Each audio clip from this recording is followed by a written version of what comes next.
আসসালামু আলাইকুম। Hello everyone. তো আজকে চলে আসলাম নতুন একটা রান্নার ভিডিও নিয়ে। তো এই তো ফ্রিজ থেকে মাংস বের করে নিয়েছি। আর আজকে বানাবো হচ্ছে আমি চিকেন পকোড়া।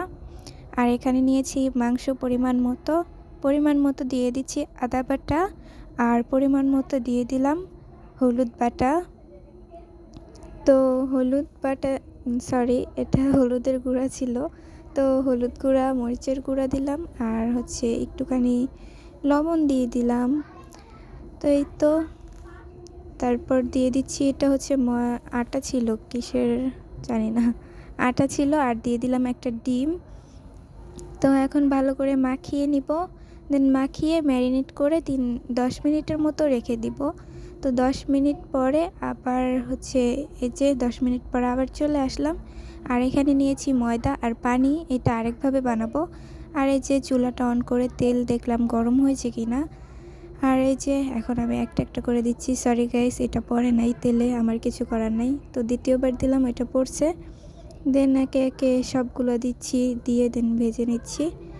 আর এটা হচ্ছে অল্প আছে ভাজতে হবে, না হলে পুড়ে যেতে পারে। আর আপনারটা যদি পুড়ে যায় তাহলে আমি দায়ী না। আর এই যে একে একে সবগুলো দিয়ে দিলাম। তো এখন আমি উল্টে পাল্টে সুন্দর করে ভেজে নিব। আর এই তো চুলার আঁচটা আমি দেখিয়ে দিলাম। আর এটা হচ্ছে বানাবো আমি আরেকভাবে, যে ময়দা রেখে দিয়েছিলাম ওইটার মতো করে। তো এখানে প্রথমে ময়দাতে কোট করে নিলাম, আর ময়দাতে কোট করার পরে পানিতে দিলাম। তো এখানে পানির থেকে উঠে আবার ময়দাতে কোট করে দেন তেলে ছেড়ে দিব। তাহলেই হয়ে যাবে এটা আরেকটা পকোড়া, মানে পকোড়া না আর কি। আর আমি যেটা বানাচ্ছি ওটা আসলে পকোড়া। আমি দেখলাম এটা কেমন হয়, আমি ইউটিউবে দেখছিলাম। তো এই যে কিছু ভাজা হয়ে গেছে, আর কিছু ভাজতেছিলাম। আর এই যে আমার বানানো অনেক ভালো হয়েছিল। তো আজকের ভিডিও এই পর্যন্তই। আল্লাহ হাফেজ।